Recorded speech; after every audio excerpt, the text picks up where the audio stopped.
uma coisa que eu tenho reparado e que eu tenho conversado muito com as pessoas, e até mesmo vejo de mim, assim, a gente tá num momento tão desgraçado da humanidade, tipo, politicamente falando, economicamente falando, socialmente falando, né?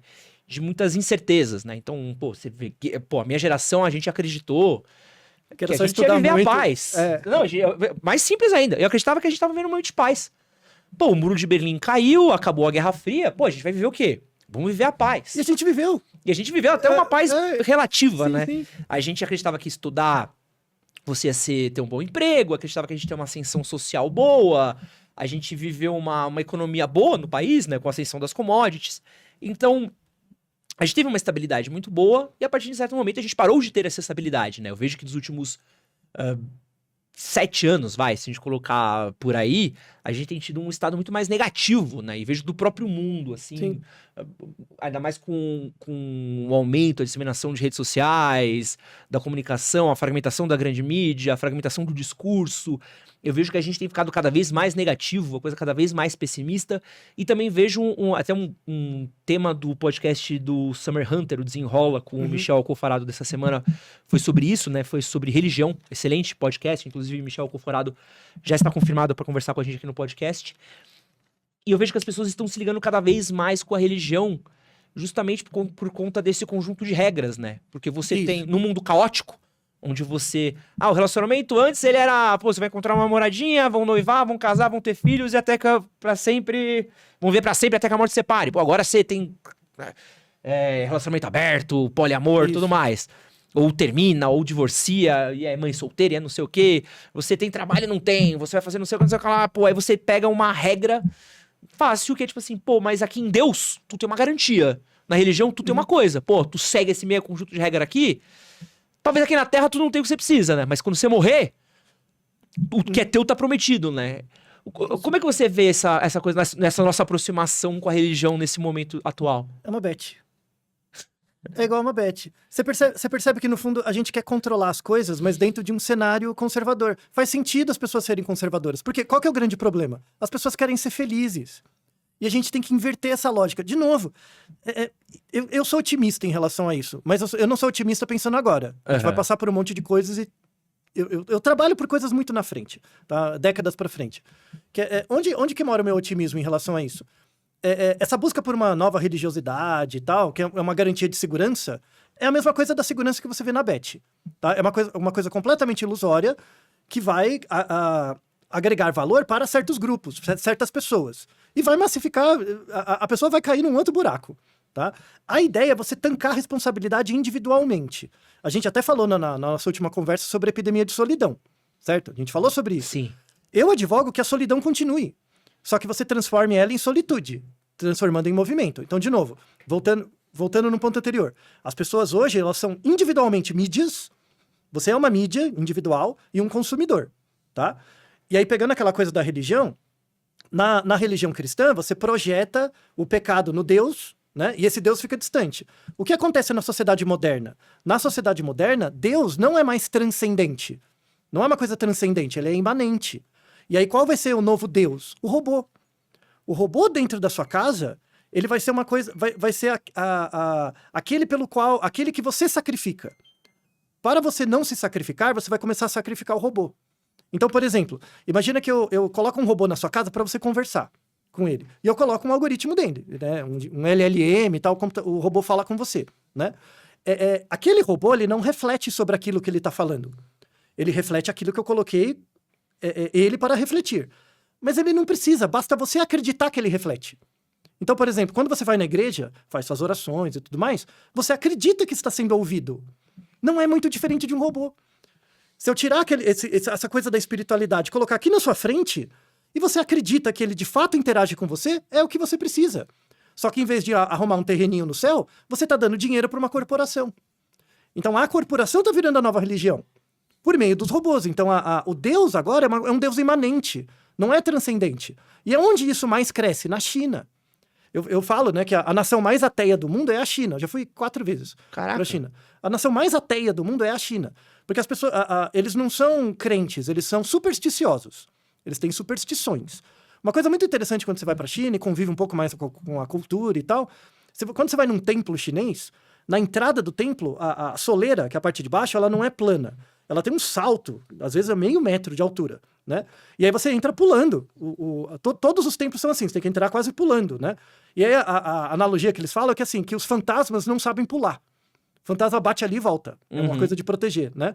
E isso é uma explicação do mito. Mas qual que é a explicação real, né? Toda vez que você vai... chinês é um povo concreto. É um povo focado no chão, concreto. Então, toda vez que você vai entrar no templo, você tem que pular. Você tem que olhar para os seus pés. Para o que você está fazendo. Você não pode olhar para cima.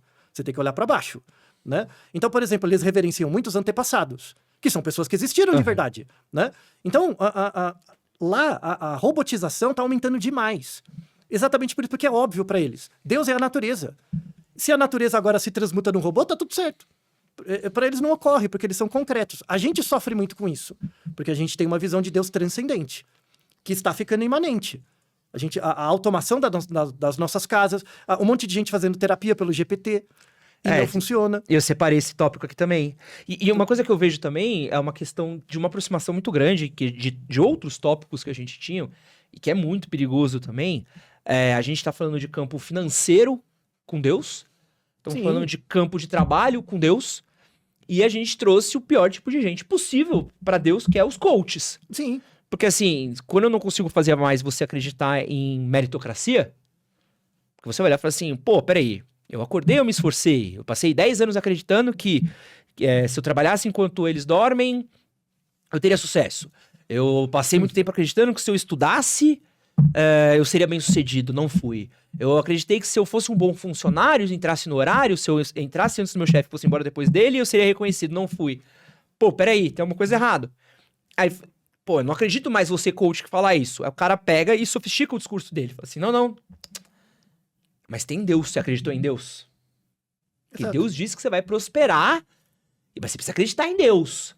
E aí tu bota uma medida, e acho que é a medida mais cruel de todas, que é a medida que ela você não consegue... É intangível. É intangível. Sim. O quanto que é acreditar em Deus? Mas você quis? Você acreditou muitão em Deus? Você orou? Quanto você orou? Quanto você se devotou? Ah, não se devotou o suficiente, porque o seu irmão se devotou mais, por isso ele teve sucesso. Então você gera o segundo de volta disso, que é a culpa.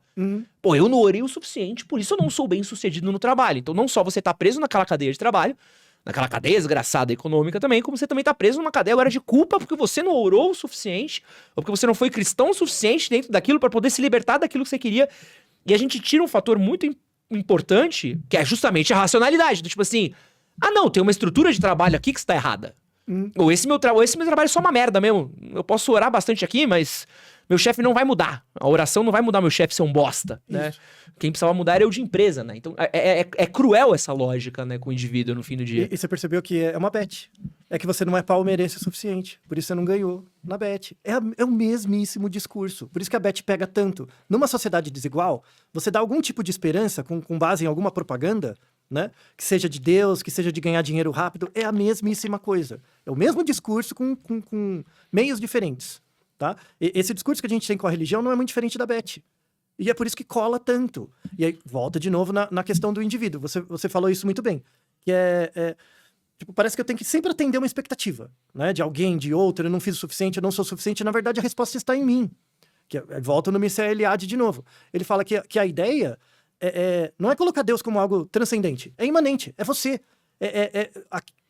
O seu Deus individual é a pessoa que observa o seu próprio comportamento. Então, por exemplo, eu tô conversando com você. A gente tá conversando agora. Dentro de mim tem uma pessoa. E dentro de você também tem uma pessoa.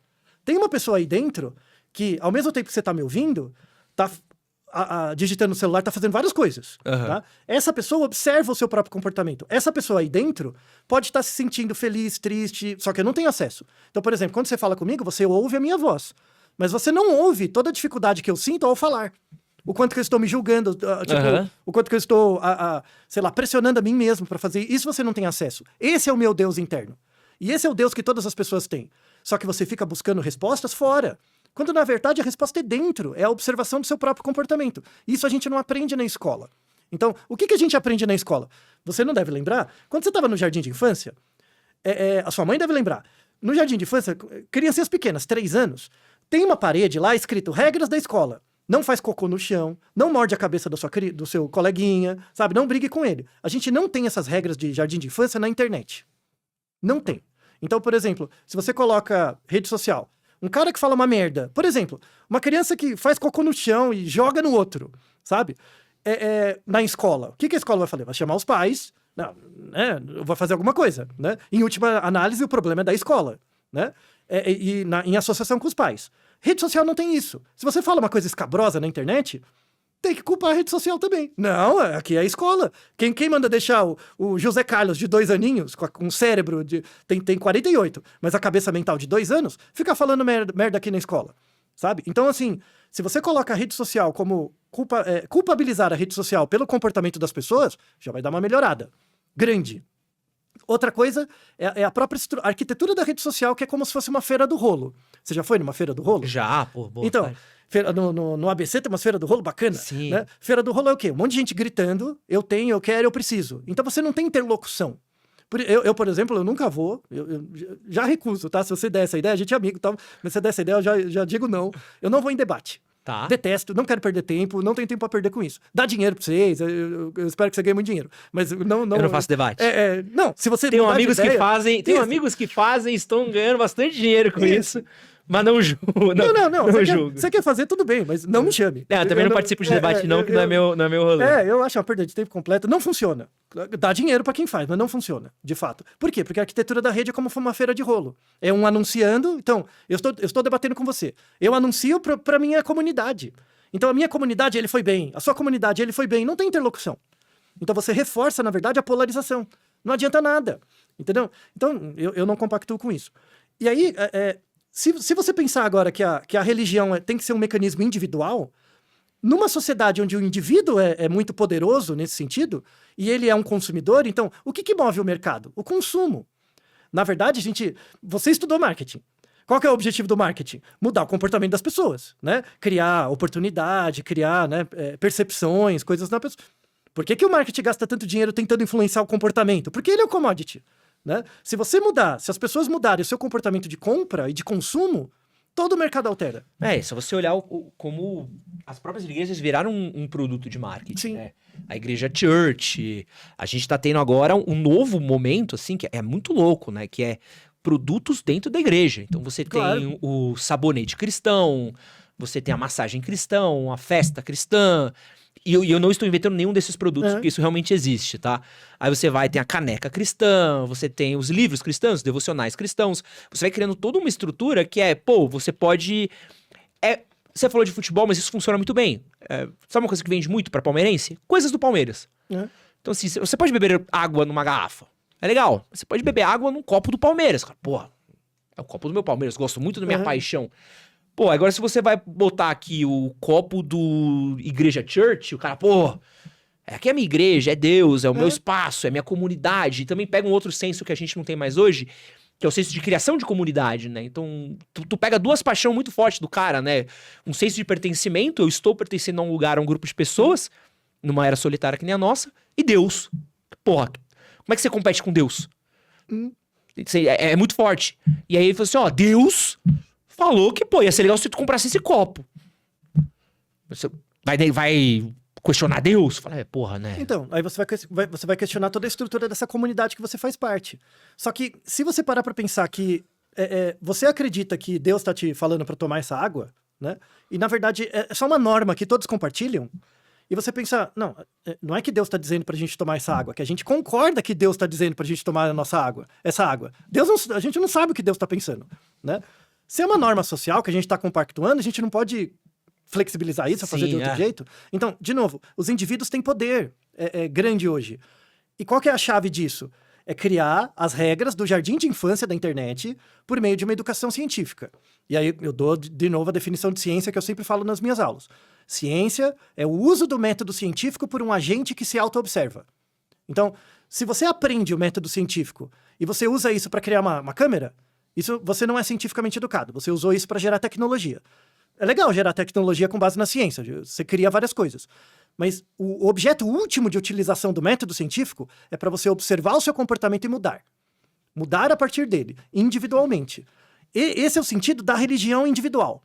tá? O grande ponto hoje, e é isso, as pessoas acham isso mais contraditório, você vai rachar o bico porque quando chega nesse ponto nevráltico, você me tira sarro de mim. Mas tá tudo bem. O problema hoje é que as pessoas querem ser felizes. O grande problema é esse, as pessoas querem ser felizes, porque felicidade não pode ser a causa. Por exemplo, eu vou fazer isso porque eu quero ser feliz. Tá errado. Porque se você faz uma coisa para ser feliz, isso vai implicar na infelicidade de alguém. Necessariamente. Tá? Agora, se você faz o que tem que ser feito, pode ser que quando você conclua, o resultado disso é a felicidade. A felicidade tem que ser a consequência e não a causa. É quase o conceito do bem-estar social da Europa, né? Muito bem. Tipo, não, mano, você vai se fuder. O seu dia a dia vai ser chato, muito chato. Mas conforme você vai fazendo, você vai ter ganhos, a partir da sua consistência. A sua consistência, você viver dias infinitos de infelicidade, vai gerar uma consistência que te gera uma força motriz interna, né? Você vai parar de se interessar tanto por coisas externas e vai focar mais na explicação do seu comportamento. Então, quando eu converso com você, o que eu busco em você é algo que eu tenho, que eu posso ter de você para ocupar o meu não saber. E aí tem a ver com a última conversa que a gente teve, né? Como é que você explica o que você Só ódio você divulgando a última conversa que a gente teve, não deu R$1 com aquela última conversa ali. Desculpa, mas eu falo de novo, não vejo o último, veja agora, eu falo de novo. Como é que você sabe o que você é? Você não sabe o que você é, porque o que você é muda todo dia. Então, por exemplo, eu treino judô, você treina jiu-jitsu. Cada treino de jiu-jitsu, pra você, é um treino... Você é faixa roxa, né? Cada treino a mais é um treino a menos pra sua faixa marrom. Cada treino a mais é um treino a menos, ou seja, você tá o tempo inteiro mudando. Então você não consegue dizer o que você é. Você consegue dizer o que você não é, né? Então, eu não treino judô. E aí, por que você não treina judô? Porque tem certas competências do judô que você não consegue fazer. Tudo bem. E vice-versa, né? Então, você consegue explicar o que você não é. Quando você entra em contato com pessoas diferentes de você, isso habita o seu não saber. E esse habitar o seu não saber torna o seu saber maior. Você entende mais sobre você mesmo. Esse é o processo que as pessoas têm que ter. Ao invés de ficar procurando, vou fazer isso por causa de Deus, vou fazer isso por causa do Bet, vou fazer isso por causa do Palmeiras, eu vou fazer porque é o que tem que ser feito. O que tem que... Assim, eu penso dois tipos de pessoa, né? As pessoas que fazem o que podem e as pessoas que fazem o que tem que ser feito. Eu vou fazer porque é o que tem que fazer e eu vou fazer de uma forma sistemática e consistente. É muito melhor do que você dizer para os outros o que eles têm que fazer, é você ser um bom exemplo. E como é que você é um bom exemplo? Sendo consistente. Sendo consistente com você mesmo. E muita gente fica, por exemplo, culpando os outros por coisas que acontecem com elas. Tal pessoa me traiu, tal pessoa me fez mal pra mim, eu sofro e tal. Isso tem muito a ver com a sociedade brasileira, do jeitinho. Né? A gente, sobretudo por nossa matriz cristã e colonial, a gente acredita que, por exemplo, se eu passo a perna em você, né? Puta, você passou a perna em mim, você foi mó cuzão comigo e tal, vai ter o retorno. A gente não acredita nisso? Que as pessoas más vão ser... As pessoas que fizeram algo errado, né? Vão sofrer em algum lugar. E não vai. Não vai. Tem muita gente que faz a coisa errada, sabendo que tá errado, e se dá bem depois. Isso acontece, tá? Estatisticamente isso acontece. E você tá isso. E aí qual que é a sua responsabilidade, né? Sua responsabilidade, às vezes, a pessoa faz algo ruim com você, né? Você não vai controlar o outro. É você observar pra você mesmo e lidar melhor com o dano. Né? Então, eu fiz um mal pra você ontem, mas hoje eu não tô fazendo, né? E é importante pensar isso. Por exemplo, se eu traio você, por qualquer razão, se eu traio você, talvez pra mim, te trair é só mais uma terça-feira. Não é algo tão grave quanto você tá sofrendo. Entende? Então você fica se martirizando com uma coisa da sua cabeça. Puta, ele me traiu, foi mó zoado, papapá. Você fica carregando isso anos, e pra mim foi só uma terça-feira. Toca pra frente. Então, as pessoas têm que perceber que elas vão ter perdas. O mundo é desigual. O mundo não é um jogo. E a pior coisa que tem, Ed. Sabe jogador que vai pra Olimpíada, ganha medalha e tal? E aí quando se aposenta vira palestrante motivacional? É a coisa mais sem sentido que existe. Por quê? Por quê, Ed? Porque o cara passa, sei lá, 40, 30 anos jogando uma coisa. Dentro de um jogo, onde tem regras estáveis, que se você segue as regras e é bom, dá certo. A vida não tem regra. A vida é injusta. E aí ele vai te ensinar como corporativismo, porque ele jogou muito bem vôlei, né? Como é que você vai jogar? Como é que você vai ser um melhor funcionário de banco? Porque você ouve um cara que sempre jogou vôlei. Não faz nenhum sentido.